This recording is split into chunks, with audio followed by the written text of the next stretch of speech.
పశ్చిమ బెంగాల్ రాజకీయాల్లో మరోసారి భారీ ఫైట్ జరగబోతోంది. ముఖ్యమంత్రి మమతా బెనర్జీ ప్రాతినిధ్యం వహిస్తున్న భవానీపూర్ నియోజకవర్గం నుంచి బీజేపీ కీలక నేత సువేందు అధికారి పోటీకి సిద్ధమవుతున్నారు. ఇప్పటికే నందిగ్రామ్లో మమతను ఓడించిన సువేందు ఈసారి మమత కంచుకోటగా భావించే భవానీపూర్లో కూడా సవాల్ విసరడం రాజకీయ వర్గాల్లో చర్చనీయాంశమైంది. పశ్చిమ బెంగాల్ అసెంబ్లీ ఎన్నికల నేపథ్యంలో బీజేపీ తన తొలి అభ్యర్థుల జాబితాను విడుదల చేసింది.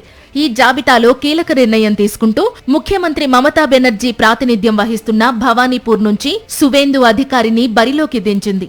ఒకప్పుడు మమతాకు అత్యంత సన్నిహితుడిగా ఉన్న సువేందు అధికారి తరువాత బీజేపీలో చేరి ఆమెకు ప్రధాన రాజకీయ ప్రత్యర్థిగా మారారు. 2021 అసెంబ్లీ ఎన్నికల్లో నందిగ్రామ్ నుంచి పోటీ చేసిన సువేందు మమతా బెనర్జీని స్వల్ప మెజారిటీతో ఓడించడం దేశవ్యాప్తంగా సంచలనం సృష్టించింది.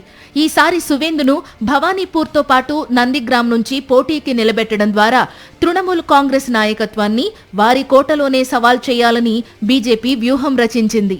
సువేందు భవానీపూర్లో పోటీ చేస్తే మమతా బెనర్జీ ఎక్కువ సమయం ఆ నియోజకవర్గంపైనే కేంద్రీకరించాల్సి రావచ్చు. దీంతో రాష్ట్ర వ్యాప్తంగా ప్రచారం చేయడంలో ఆమెకు కొంత ఇబ్బంది కలగవచ్చని రాజకీయ విశ్లేషకులు భావిస్తున్నారు. పశ్చిమ బెంగాల్ అసెంబ్లీ ఎన్నికలు 2 దశల్లో జరగనున్నాయి. ఏప్రిల్ 23న మొదటి దశ, ఏప్రిల్ 29న రెండో దశ పోలింగ్ జరుగుతుంది. మే 4న ఓట్ల లెక్కింపు నిర్వహించనున్నారు. మొత్తానికి 2021లో నందిగ్రామ్లో ప్రారంభమైన మమతా సువేందు రాజకీయ పోరు ఈసారి భవానీపూర్లో మరింత హాట్గా మారే అవకాశాలు కనిపిస్తున్నాయి.